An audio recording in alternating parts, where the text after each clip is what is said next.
ira do Senhor acendeu-se contra Uzá por seu ato de irreverência.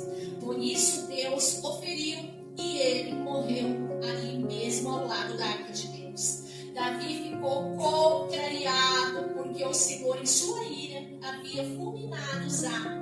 Até hoje aquele lugar é chamado Pérez-Uzá. Naquele dia Davi teve medo do Senhor e se perguntou: como vou conseguir levar a arca do Senhor? Por isso ele desistiu de levar a arca do Senhor para a cidade de Davi. Em vez disso, levou para a casa de Obed-edom, de Gete. A arca do Senhor ficou na sua casa e por três meses o Senhor abençoou e toda a sua família. Amém, igreja? Até aqui. Amém. Aleluia, Jesus. A palavra a qual eu quero ministrar para a igreja se trata e tem como tema: a presença de Deus não pode ser terceirizada, queridos. Não pode ser terceirizada. E Davi, ele é conhecido como um homem segundo o coração de Deus.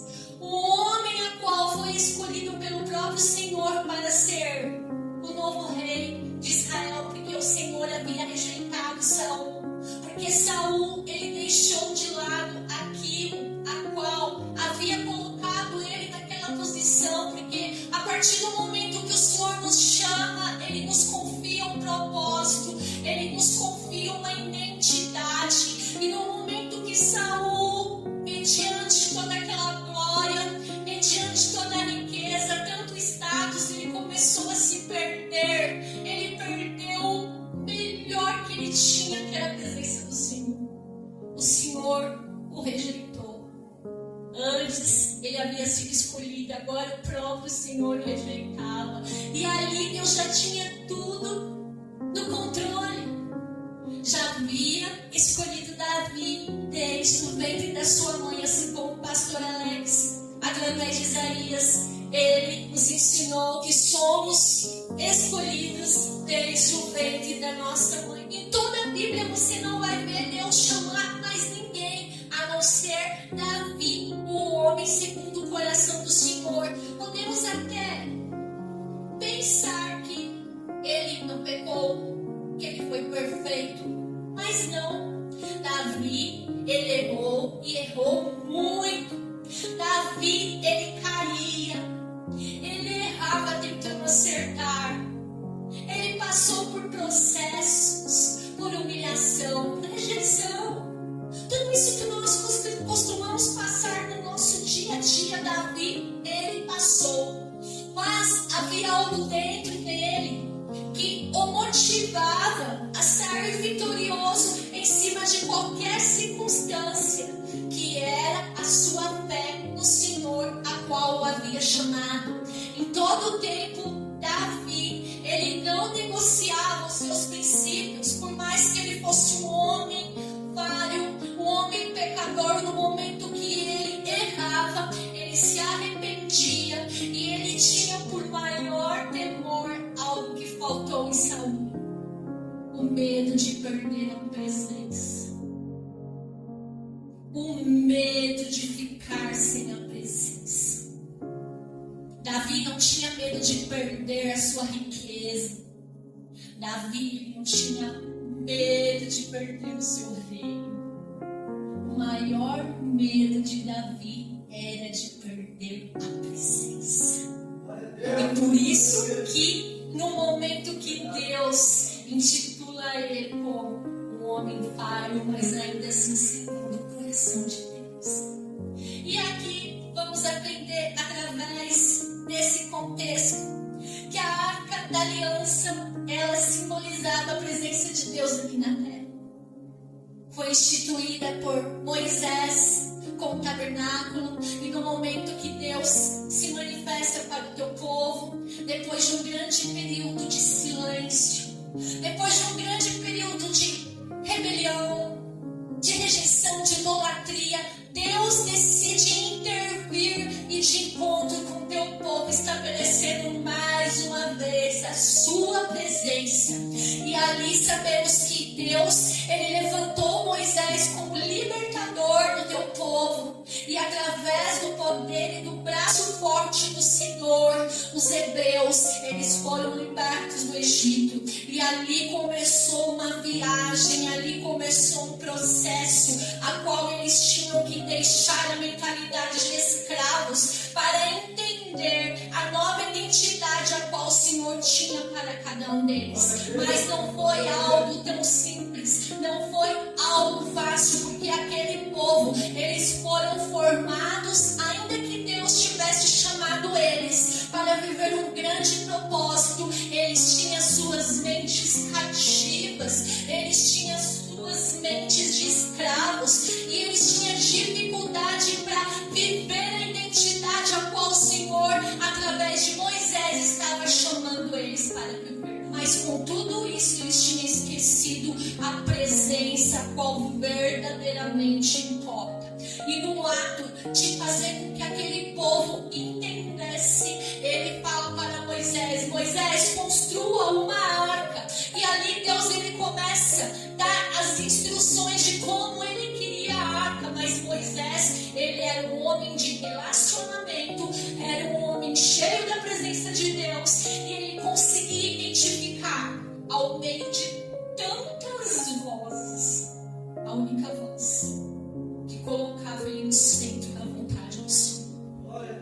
E ali, em obediência, ele construiu tudo aquilo que o Senhor havia dito a ele.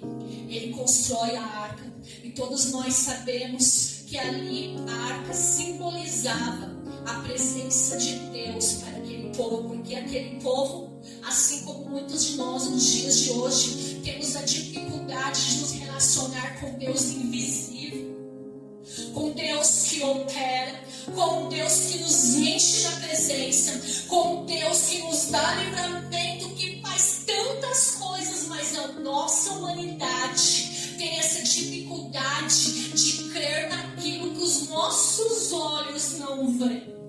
E ali eles tinham aquela arca simbolizando, e era a própria presença do Senhor com o povo.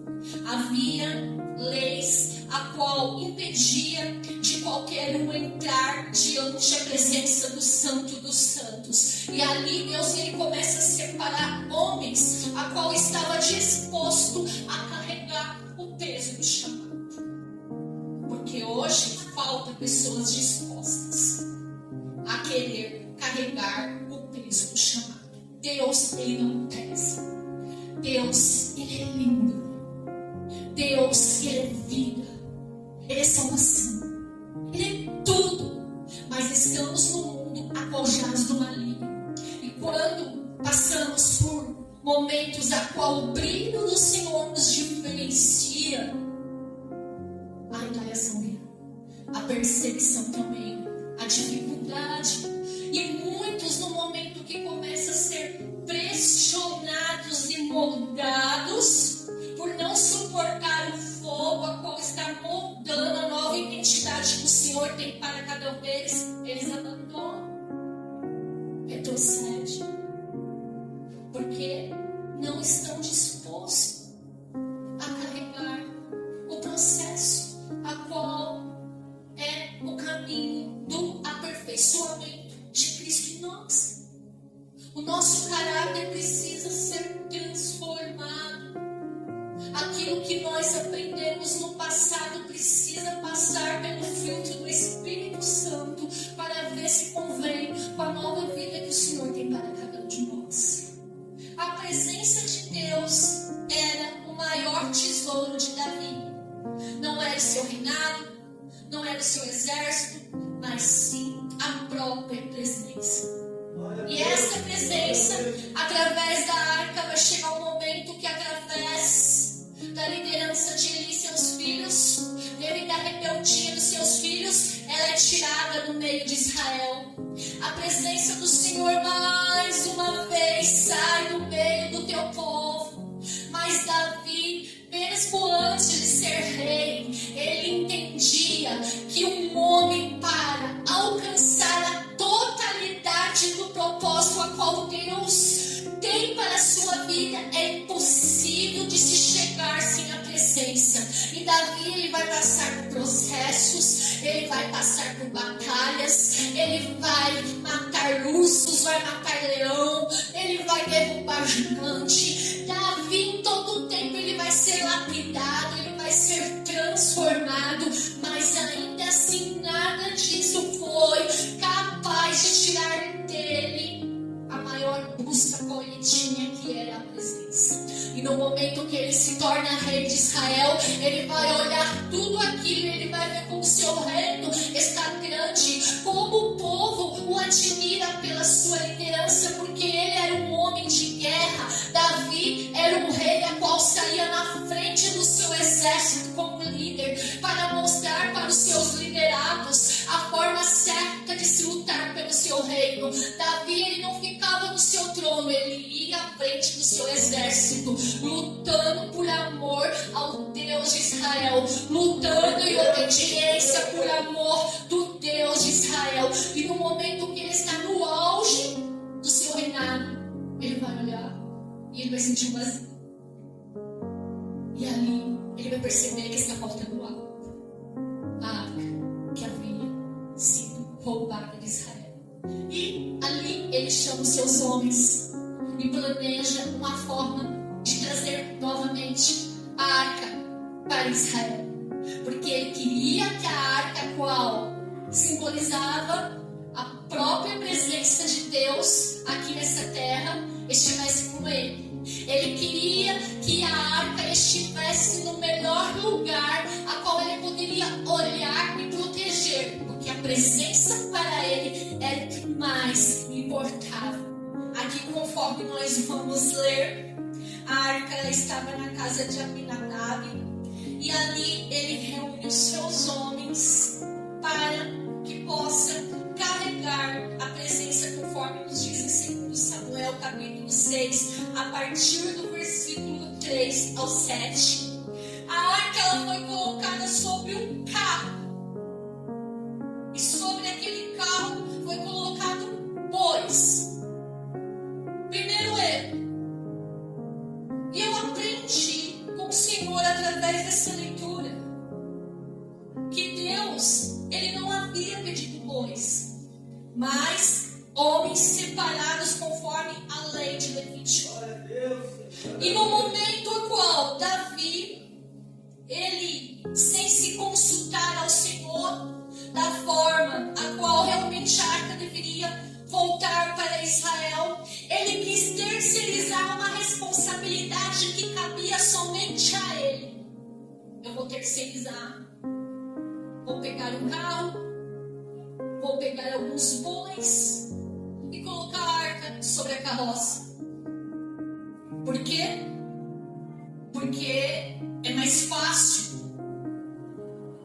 Eu não preciso suportar o peso, eu não preciso me santificar, porque ali vai ter a carroça e vai ter os bois que carregam a presença por mim.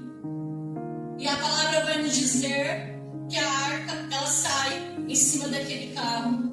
E vai chegar um determinado momento que os bois, um deles vai tropeçar.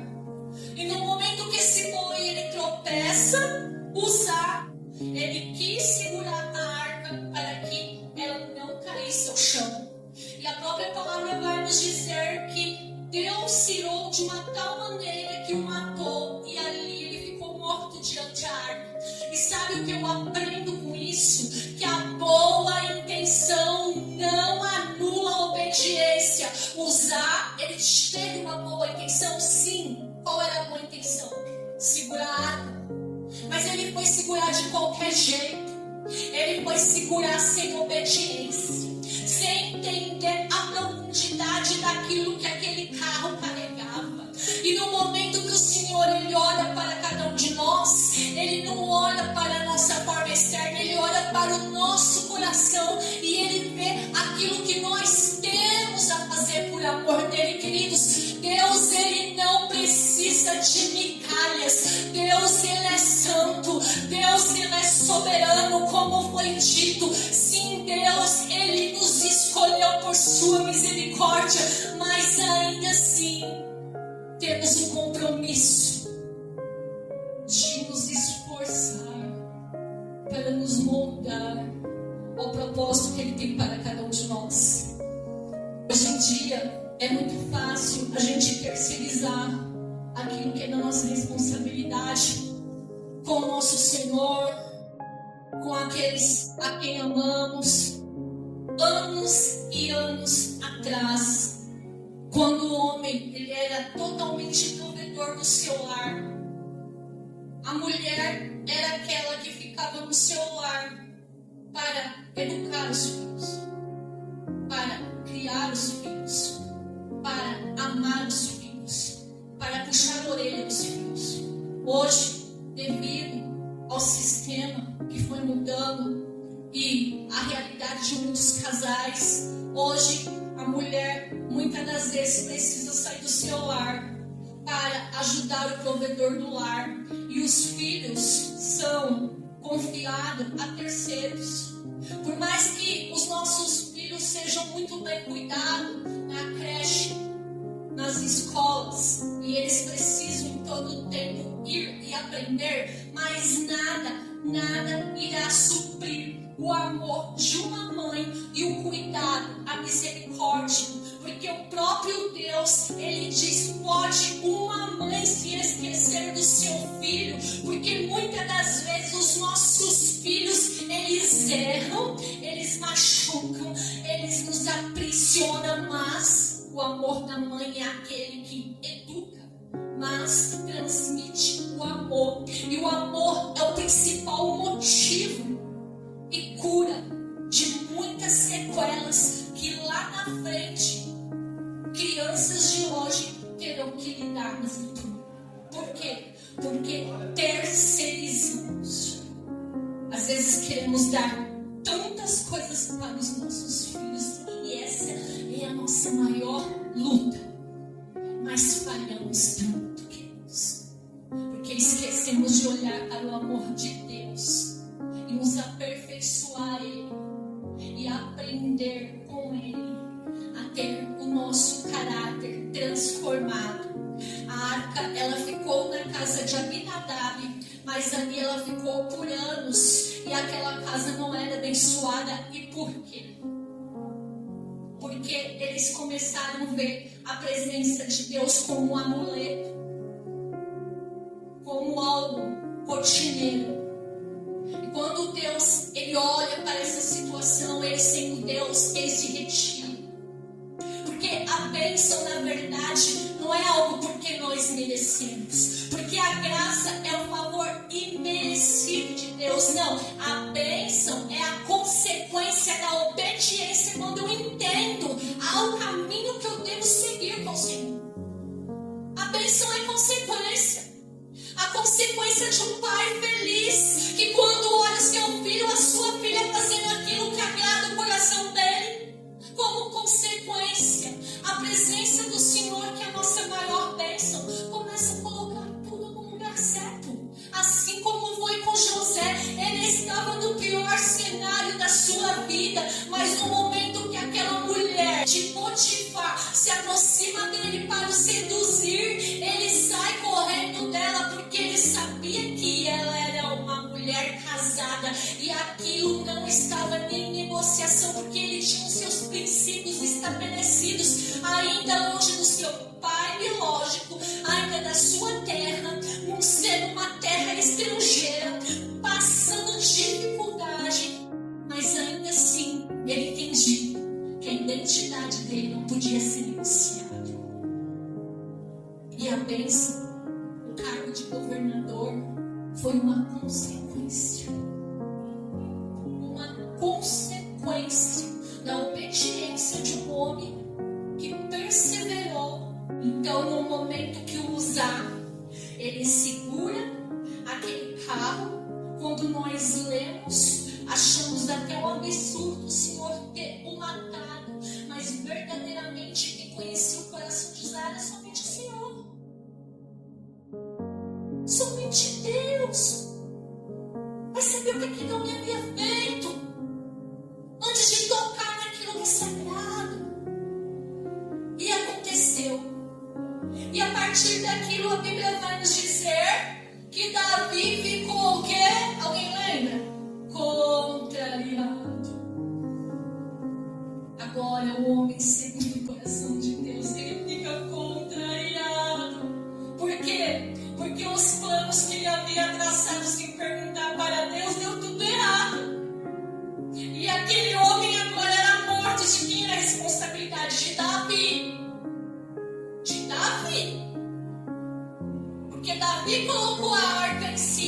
daquele carro. Uzá colocou a mão, mas a responsabilidade era total de Davi. E agora ele fica contrariado. E depois de ficar contrariado, ele olha para o corpo de Uzá. A Bíblia diz que ele fica com medo. O homem segundo o coração de Deus, igreja. O homem segundo o coração de Deus, ele ficou com medo. E resolve deixar a arca na casa de Obed-edom. E volta para Israel com seus planos frustrados. Não deu certo. Poxa vida. Estava tudo sob controle. Eu havia planejado. Havia pegado um carro novo. Escolhi os melhores bois. Mas o Senhor não se agradou. O que eu fiz de errado? Eu imagino como que a cabeça do homem segundo o coração de Deus não deve ter ficado. Porque quando eu olho para Davi, eu imagino ele um perfeccionista, sabe? Aquela pessoa que gosta de tudo certo. E quando uma pessoa perfeccionista, tipo, eu não consegue fazer aquilo que achava ser o certo, a pessoa se pune. Eu imagino ele ali, dias e noites, se punindo e perguntando: Senhor, mas o que eu fiz de errado? Aí ele vai estudar a palavra, ele vai entender das leis. E quando chega a notícia que a casa de Obed-edom em 3 meses começou a ser abençoada, ele pensou: a fúria de Deus passou. E aquilo motivou o coração dele de querer mais uma vez buscar a presença. Só que agora ele vai fazer de uma forma diferente. Ele vai chegar diante ao Senhor e vai perguntar: como é que eu devo trazer a tua presença?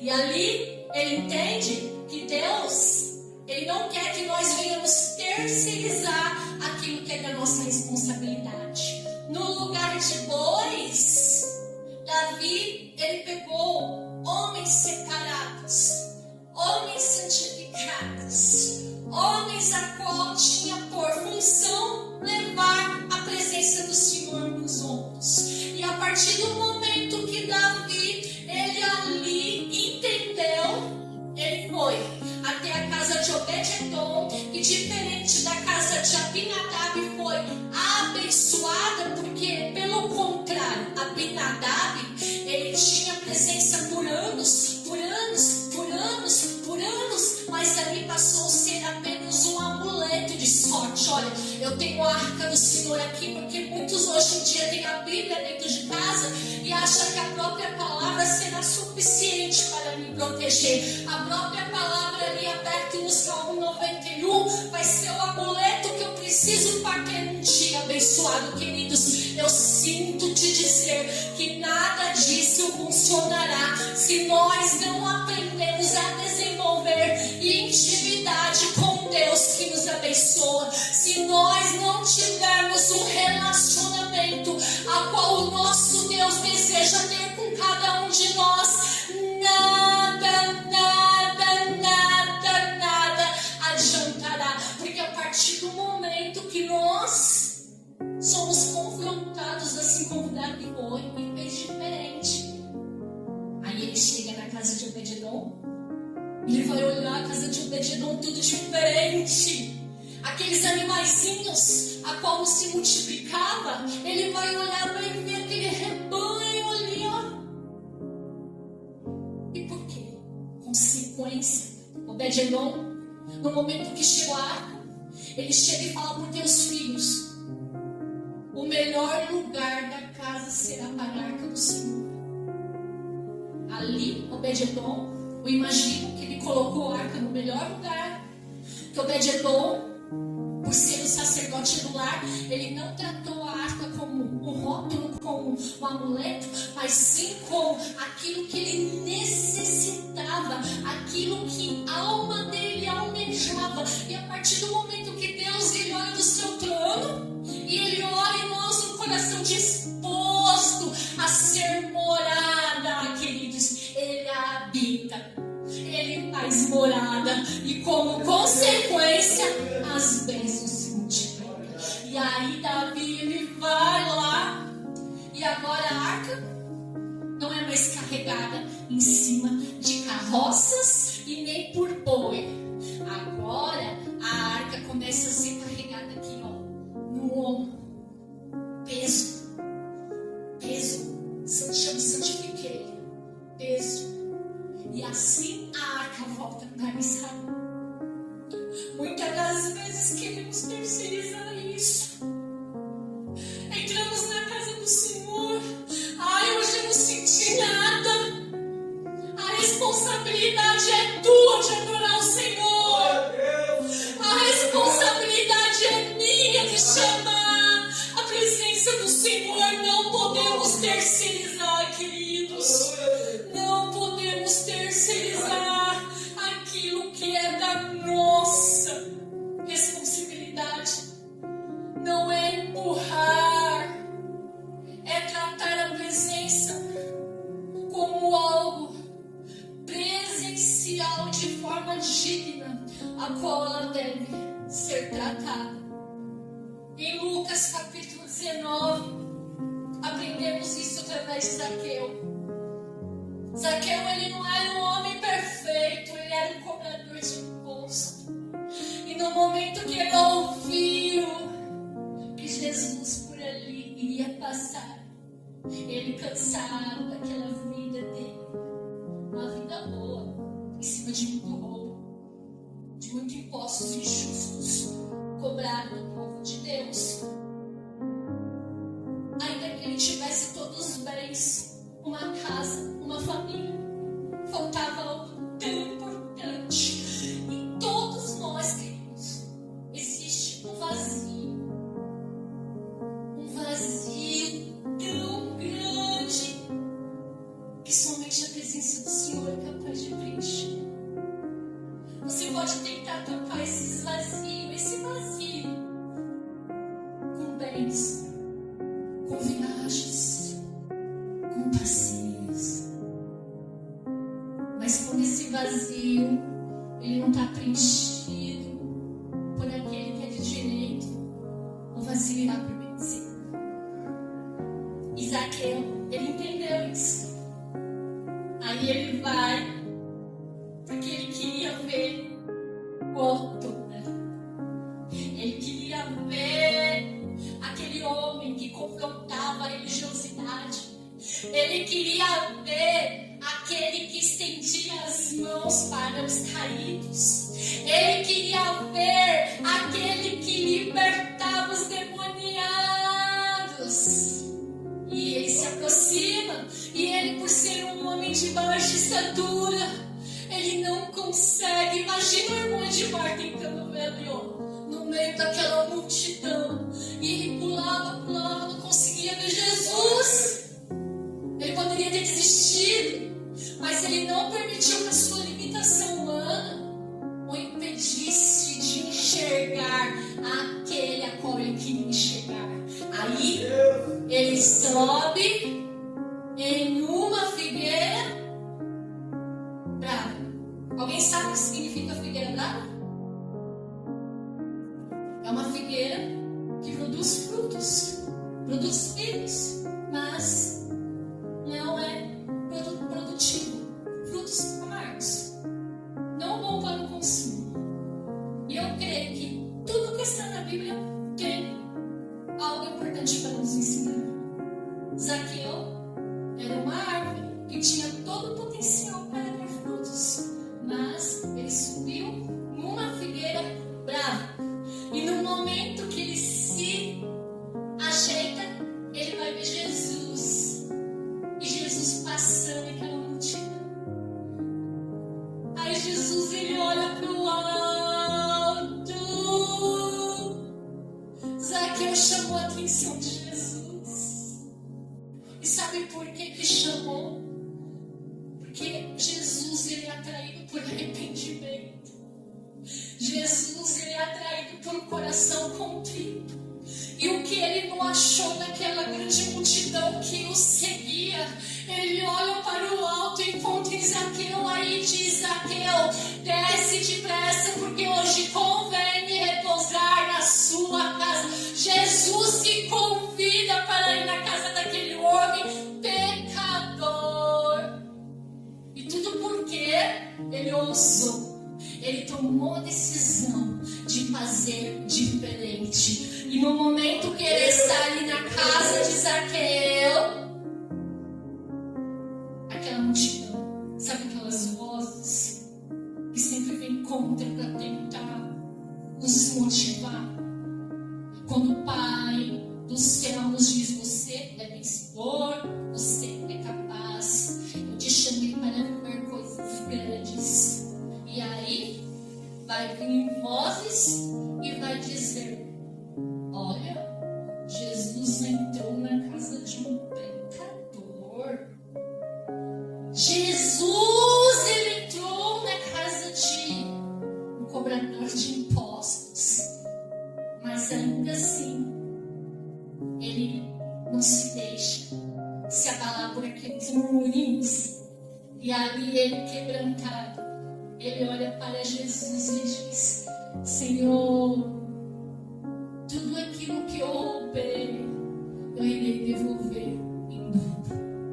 E aí Jesus, ele diz para todos os presentes, até para aqueles que diziam: olha, ele entrou na casa de um pecador. Aí Jesus diz: a salvação entrou neste lar. Glória a Deus. Aleluia. Entende o mistério? Zaqueu trouxe a presença para a casa dele. Zaqueu trouxe a presença para a vida imperfeita. Enquanto nós trazemos a presença para perto de nós, o constrangimento nos faz entender de tudo aquilo que o Senhor faz por cada um de nós. E passamos a enxergar como Davi enxergava. Eu passei a enxergar como Davi enxergava. Então, quando eu estou num lugar a qual não tem nenhum de vocês junto comigo, e ainda eu estou só, eu vejo pessoas fumando, uma ex-fumante liberta pela glória de Deus, eu não vou fumar. E por que eu não vou fumar? Porque eu não posso? Não. É porque eu não quero. Porque o Senhor me confiou uma missão. O Senhor me deu algo para carregar. E eu não posso carregar de qualquer jeito. E é por isso que às vezes eu sou titulada de chata. É porque eles não entendem, não compreendem. Que a presença que eu carrego é inegociável. Foi essa presença que me ergueu, queridos, no momento a qual eu não tinha ninguém. Foi essa presença que, na maior dor da minha vida, me abraçou. E no momento que um dos meus familiares chegou no meu quarto, e ali eu chorando, e eu nunca esqueço que ele entrou naquele quarto dizendo: olha, a médica pediu para te dizer que você foi uma guerreira, você foi uma mãe vitoriosa, e que além das tuas forças, o que prevalece é a vontade de Deus. E por isso que a sua filha faleceu. Foi essa presença que me alicerçou nas minhas guerras da qual eu perdi. No momento que faltou amigo, no momento que faltou um abraço, era o próximo. E assim cada um de vocês. Por isso que eu quero terminar esse culto com um apelo muito importante. Eu quero que você saia dessa igreja refletindo: eu tenho carregado a presença do Senhor ou apenas empurrado? Eu tenho tratado a presença como prioridade ou como um acessório para usar no domingo? Pois hoje os bois aqui a qual nós lemos em 2 Samuel, representa rotina sem devoção, fé sem relacionamento. Não podemos negociar aquilo que o Senhor, Ele está a cada novo dia nos entregando, que é sua misericórdia, que é sua presença. Então, meu maior desejo para vocês como pastora é que vocês não venham servir a esse Deus com obrigação, com peso, ou para cumprir com protocolo, para que a pastora e o pastor não fiquem bravos. Mas que vocês venham tratar a presença do Senhor como essencial na sua vida. Que você venha carregar a presença do Senhor no teu ombro. E ainda que falhe, e ainda que pecador, ser como Zaqueu, Senhor, eu estou disposto a me arrepender, porque é aí que o Senhor, Ele entra e nos ajuda a viver aquilo que pelas nossas forças e os nossos braços não conseguimos. Amém, meus queridos? Deus abençoe a cada um de vocês.